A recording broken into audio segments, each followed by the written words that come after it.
El día de mañana, Guillermo Sheridan será homenajeado en el marco del Premio Nacional de Periodismo Cultural Fernando Benítez. El día de hoy se llevará a cabo la mesa redonda, el periodismo después de Wikileaks, organizada por el diario El País. Estamos en el penúltimo día de Feria Internacional del Libro de Guadalajara, que cumple 25 años.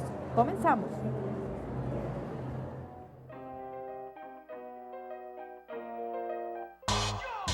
Somos curiosos, somos lectores, sabemos leer lo diferente. Leo e imagino, yo leo de todo. Textos diversos, vaya, son muy divertidos. Generosos, cada quien tiene su historia. Soy Dolores Tapia, estamos en Enfilados, el programa especial que hemos preparado para todos ustedes al respecto de la Feria Internacional del Libro. El día de hoy, las notas importantes. Peña Nieto estuvo en la FIL. Para ustedes también tenemos una entrevista con el activista y poeta Javier Sicilia. Vamos a ver las notas más importantes de la jornada en Pulso. Adelante.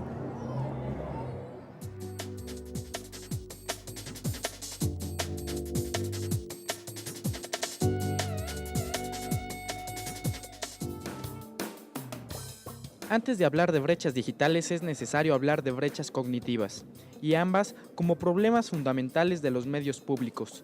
Estas fueron las principales conclusiones del panel Futuro de los medios públicos en la era de Internet, del foro académico TV Morfosis, hacia una sociedad de redes.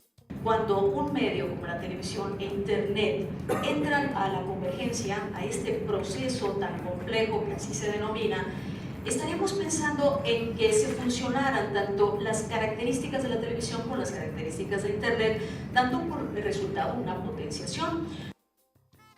En la mesa de debate, la directora del Canal 22, Luz María Sánchez, habló del proceso por el que han pasado ese medio de comunicación y concluyó que los medios públicos tendrán futuro siempre y cuando hagan una convergencia digital y vean a Internet como una herramienta y no como un estorbo.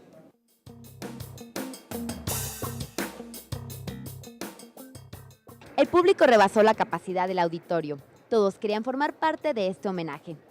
La nostalgia se hizo presente con la proyección del video. Y ahí estaba él, siempre atento al quehacer político y defensor de la libertad de expresión. Miguel Ángel Granados Chapa recibió un homenaje póstumo en la 25ª edición de la Feria Internacional del Libro de Guadalajara. Es una figura sin la cual no se entendería la fundación y la existencia de los medios de comunicación más relevantes de México. Se constituyó Miguel Ángel, lo es, aún ya fallecido, en un pilar del ejercicio libre en el periodismo nacional. Decir Granados Chapa es decir congruencia, es decir integridad, es decir vocación de servicio a la sociedad mexicana. En el homenaje póstumo a Miguel Ángel Granados Chapa participaron amigos, colegas, autoridades educativas y, por supuesto, sus lectores. En el marco de la Feria Internacional del Libro, el autor del libro México, la Gran Esperanza, Enrique Peña Nieto, precandidato del PRI a la presidencia de la República, no pasó su prueba de lectura. No logró hilar, al responder una pregunta, títulos de libros con autores, sí lo recordó la Biblia. ¿Cuáles son las lecturas que han marcado mi vida? Bueno, que he leído varias desde novelas que me gustaron, en lo particular, difícilmente me acuerdo ya hasta el título de los libros.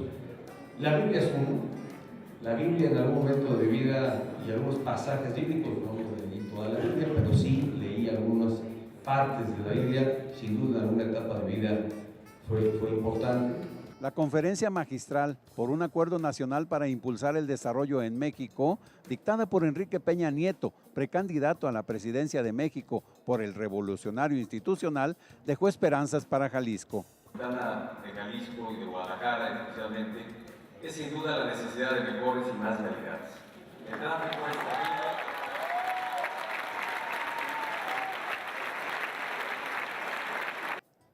La bienvenida estuvo a cargo del presidente de la FIL, Raúl Padilla.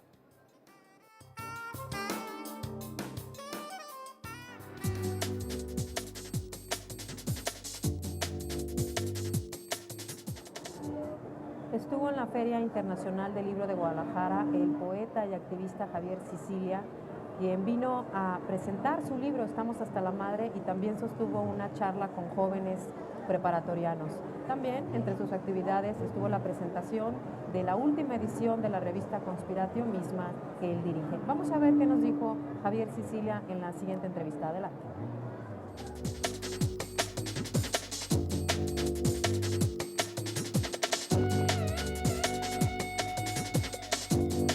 Se encuentra con nosotros el escritor y activista Javier Sicilia, líder del Movimiento por la Paz con Justicia y Dignidad, quien visita la Feria Internacional del Libro de Guadalajara para participar de diversas actividades. Ya sostuvo una charla con jóvenes aquí en el estado de Jalisco, también vino a presentar su libro Estamos hasta la madre y presenta su revista Conspiratio, que de una publicación de la que él es director. Está también con nosotros nuestro compañero, colega y amigo Ricardo Salazar, con quien vamos a compartir esta emisión. Hola Ricardo, hola Javier, ¿cómo están? ¿Qué tal? Pues un placer, Dolores, un placer, Javier. Y lo primero es que pues tú has sido una de las figuras centrales de la feria, has estado con jóvenes, con intelectuales, hablando de violencia, hablando de poesía. Esa realidad, ¿cómo la percibes aquí en la feria? De repente sucede que te dan aquí la noticia de Nepomuceno Moreno, un integrante de tu movimiento, pero también que te topas con los jóvenes llenos de esperanza. Sí, pues es, afortunadamente, mientras el marasmo de la política y del crimen organizado pues está destrozando el país, por otro lado está la reserva moral del país, que está en los jóvenes, está pues en esta feria, está donde está la cultura, donde está la educación, donde está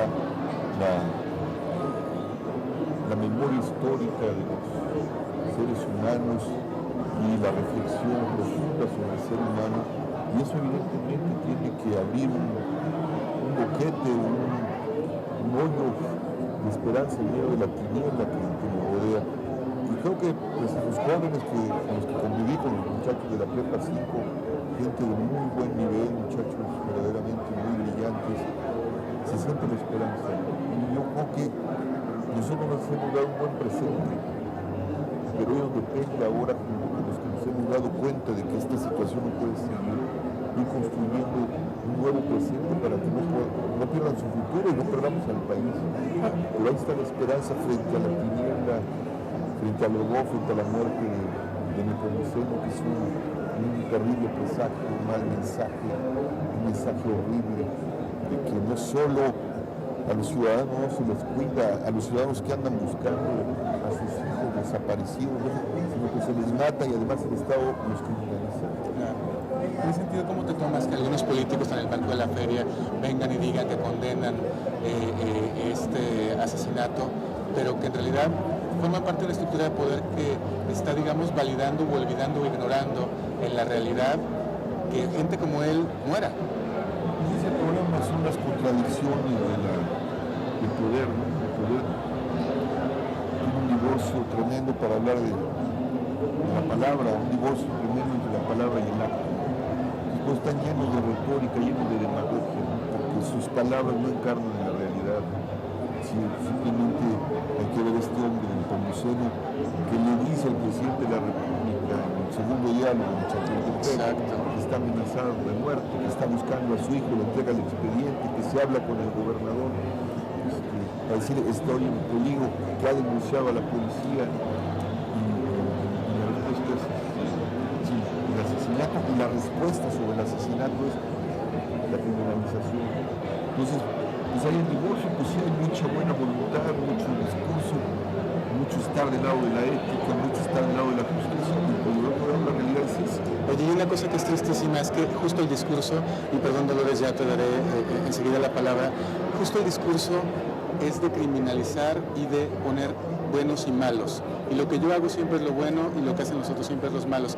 Y eso es triste porque alimenta el discurso de negarle los derechos humanos a los que también son humanos, aunque sean delincuentes. Que no nacieron delincuentes.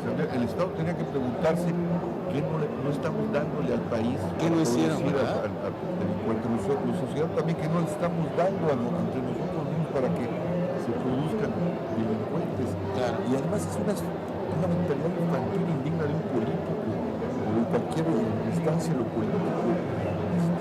Tú no puedes decir, son malos que se tienen que morir.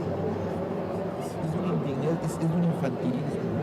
Entonces no está tu trabajo, procuraduría, ¿no? Exacto. O sea, ahora, si tú dices que era criminal, ¿por qué lo dejaste caminar tanto tiempo en el territorio mexicano junto con nosotros? Y en todo caso, ¿por qué lo dejaste acercarse al presidente? Eso habla de tu incapacidad. Es la infantilismo y la idiotez, ¿no? Es la pura.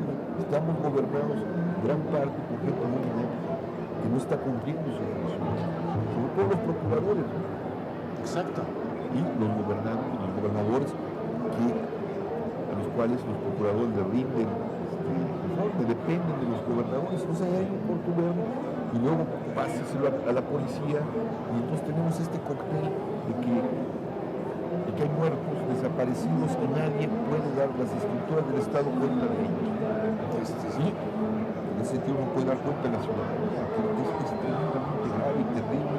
Es que es doblemente frustrante porque es la violencia y es la incapacidad de los políticos. Entonces parece que no tenemos Estado. Exacto. Y son esas las razones por las que de la poesía brincas a Estamos hasta la madre, ¿no? Que es el libro que presentas en la FIL. Estás hasta la madre, ¿no? Y estamos hasta la madre todos haciendo alusión al libro de Javier Sicilia. De la poesía a Estamos hasta la madre. ¿Qué es Estamos hasta la madre? ¿Cómo te fue la presentación? ¿Y cuáles son? A mí sí me interesa mucho saber qué dicen los jóvenes, qué dicen de su boca, qué te preguntaron, qué están sintiendo, qué ven ellos.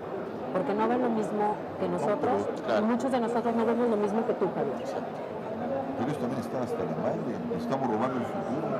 Ellos saben perfectamente que ahí están, son privilegiados, porque son los que pueden estudiar y tienen el talento para hacerlo, pero saben que allá afuera no les espera nada. Les esperan una competitividad por empleos muy mal remunerados o el desempleo.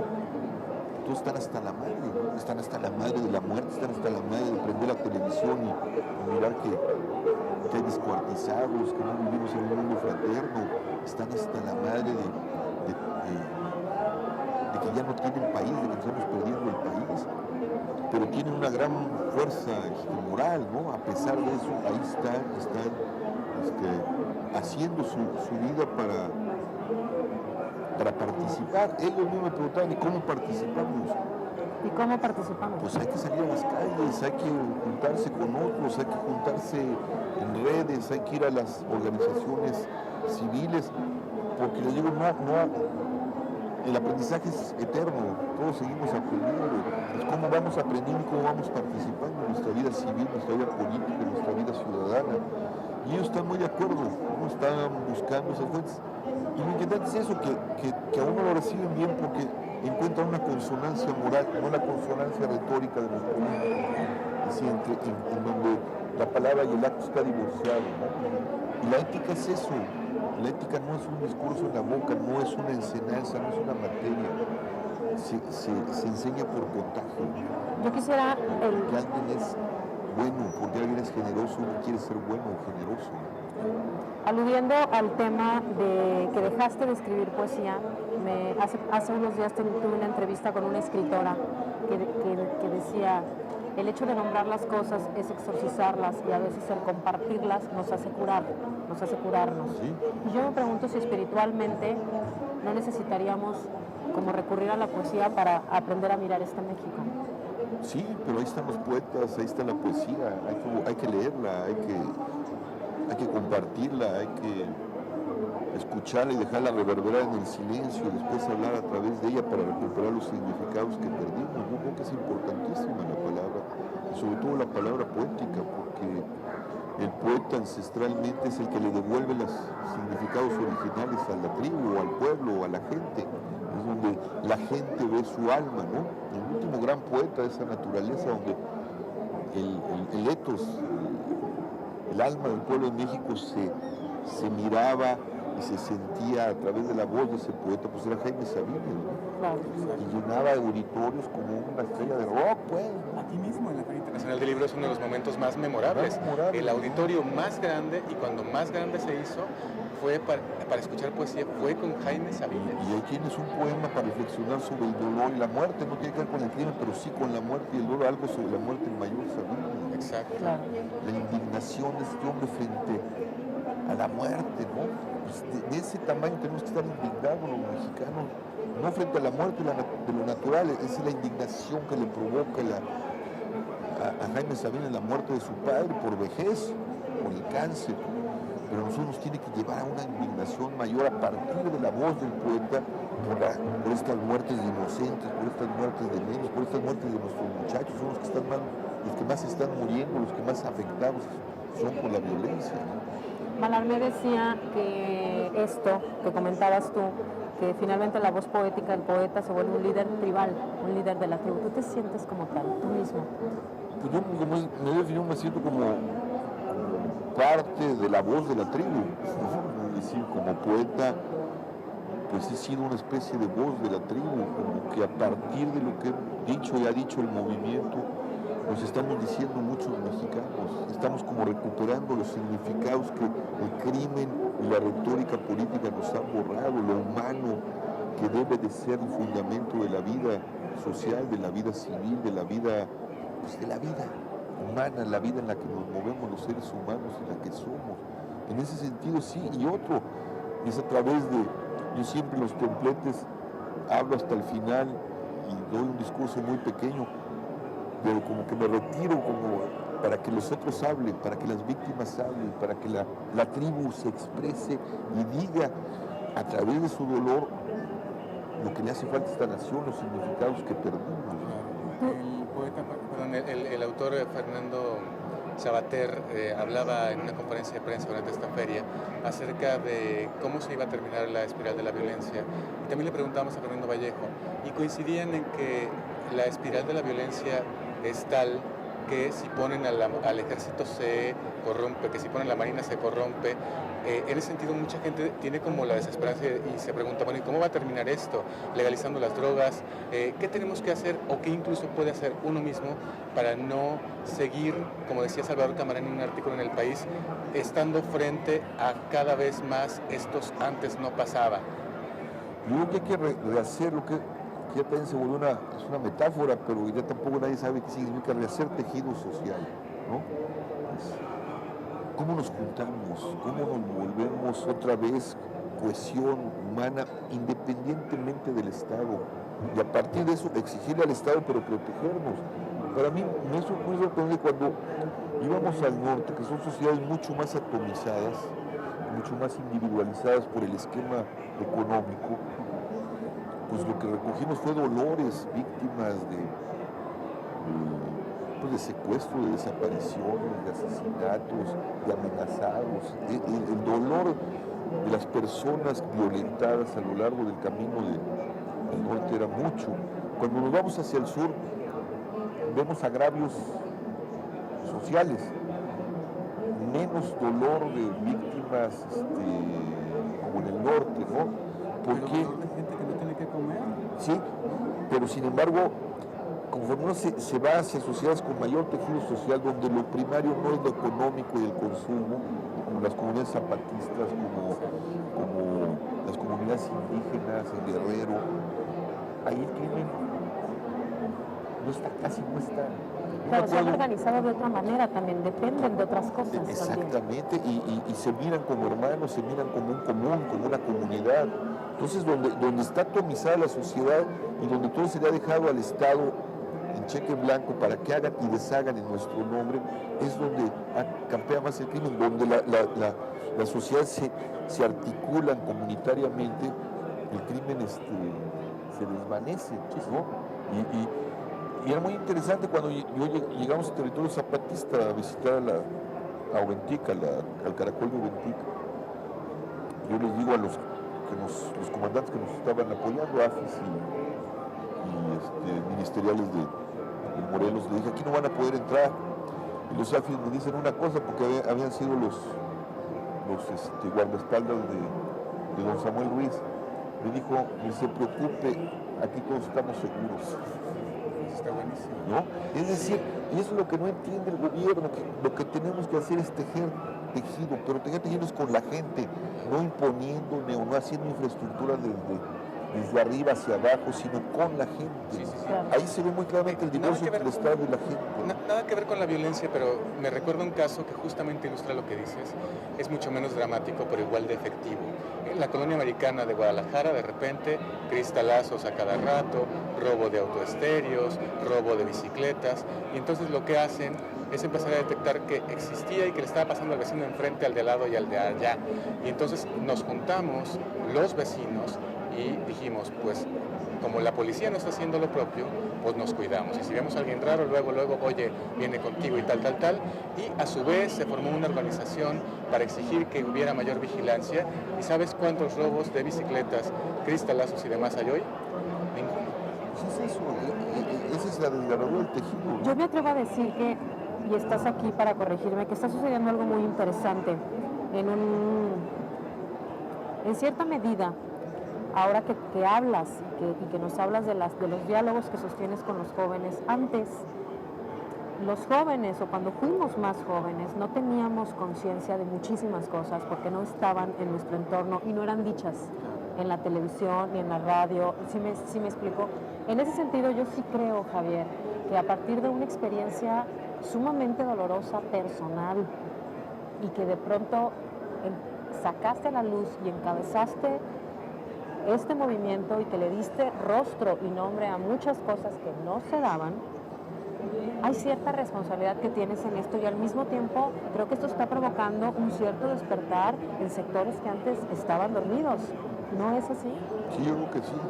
Y esto... Es como volverle a devolver los significados, nombrar, como tú dices, es la función del poema, del poeta también, nombrar, volver a decirle, esto es un vaso, esto es agua, esto es el horror, estos son rostros, son seres humanos, es casi de sentido común, pero es el menos común de los sentidos. Y esto, aunque sea profundamente doloroso, tiene también cierta esperanza.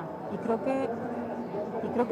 que tendríamos que ir un poco hacia allá. No sé. Por eso yo hablaba de la reserva moral del país que está ahí. Y esos jóvenes me muestran, ¿no? Los muchachos me muestran. A mí me ha sorprendido, en el movimiento por la paz, como dije, hay muchos jóvenes. Los primeros que salieron a protestar ante la muerte de mi hijo, yo estaba en Filipinas, fueron sus amigos, los universitarios, los jóvenes, apoyados por otras organizaciones civiles, pero eran los muchachos, los que estaban profundamente indignados, los que salieron a la calle, los que pusieron el altar y día y noche leyeron poesía, que pusieron mantas y ponían poemas en esas mantas. En ese sentido, hay actos que pueden ser llenos de simbolismo que a su vez dotan de esperanza, de luz, de energía a un pueblo que en lugar de vivir atormentado y paralizado por el miedo, se puede sobreponer de eso y decir, no, y por muy metafísico que suene, es una energía que puede hacer justamente que el país salga de esto, ¿no? Claro que sí, es construirnos en una virtud que es el valor, la valentía. La valentía es una virtud, pero las virtudes, como decía Comtes Pomil, se mueven entre dos abismos. El hombre valiente o la mujer valiente no es que no tengan miedo. Tienen miedo, pero tienen una dosis de temeridad. Es decir, dos abismos. El temerario es el que no tiene miedo y hace estupideces. El miedoso, el que termina en la cobardía y hace estupideces. No, el valiente se mueve entre la temeridad y la cobardía, ¿no? Es decir, el miedo que te permite ser prudente, pero la temeridad que te permite ir hacia adelante. Entonces, algo que tenemos es construirnos. No me gusta la palabra valores porque tiene algo de utilitario, sino las virtudes que son la ética que es siempre desinteresada, pero que cuando ves un ser valiente, uno quiere ser como un ser valiente, como ese, ¿no? Cuando ves un ser bueno, quiere ser como ese.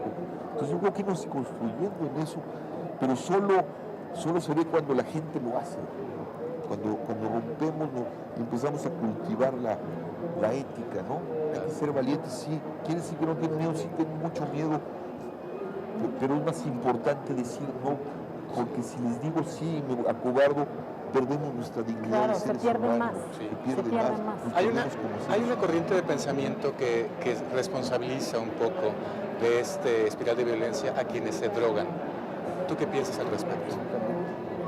Un drogado no puede hacer muchas cosas, ¿no? La espiral de violencia se debe a que se dan armas, a que hemos instrumentalizado a los seres humanos, a que lo importante es el poder y el dinero.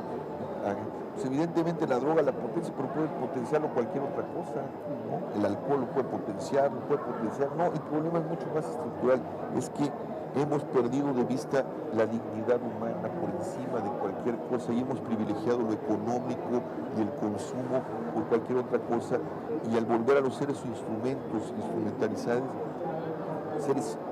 instrumentalizables, pues nos hemos perdido de vista como seres humanos. Ya desde la lógica del mercado, cuando a un individuo en un trabajo lo catalogan como recurso humano, ya empezamos a perder lo humano, La cosificación es un instrumento para fines económicos, para la maximización de capital. ¿Qué hace el crimen organizado? Llevar ese concepto espantoso de deshumanización y de instrumentalización a formas perversísimas de uso del humano. Lo pueden descuartizar, lo pueden vender, lo pueden prostituir. Entonces, el germen de la violencia no está en la droga, no está en la de esa, está en lo que hemos hecho de nuestra sociedad, en los valores que hemos inculcado en nuestra sociedad, que son valores que destrozan la dimensión de lo humano. Y ya cualquier cosa la potencia, ¿no? Claro.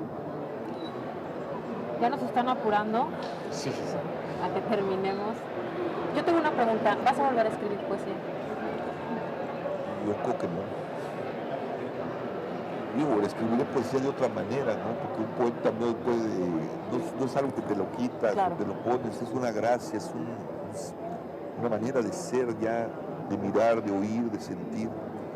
Entonces yo hago poesía de otra manera, pero el poema no, porque para mí es la palabra más sagrada. Y como mi hijo, que es una palabra encarnada, y mi país está destrozado y tantos hijos de tantos otros han sido masacrados, mi poesía entra en el silencio, en el poema entra en el silencio, en espera de una resurrección de mi patria, pues. Muchísimas Con gracias. esas palabras terminamos. Javier, muchas gracias por acompañarnos. Gracias. Estuvo con nosotros Javier Sicilia, escritor y activista aquí en el marco de la Feria Internacional del Libro de Guadalajara. Seguimos en el filado. Muchísimas gracias. Gracias a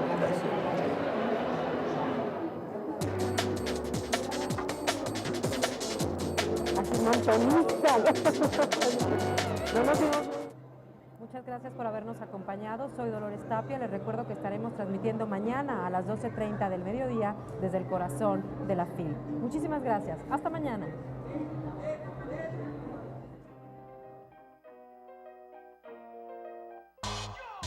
Somos curiosos, somos lectores, sabemos leer lo diferente. Leo o imagino. Yo leo de todo. Textos diversos, vaya, son muy divertidos. Generosos, cada quien tiene su historia.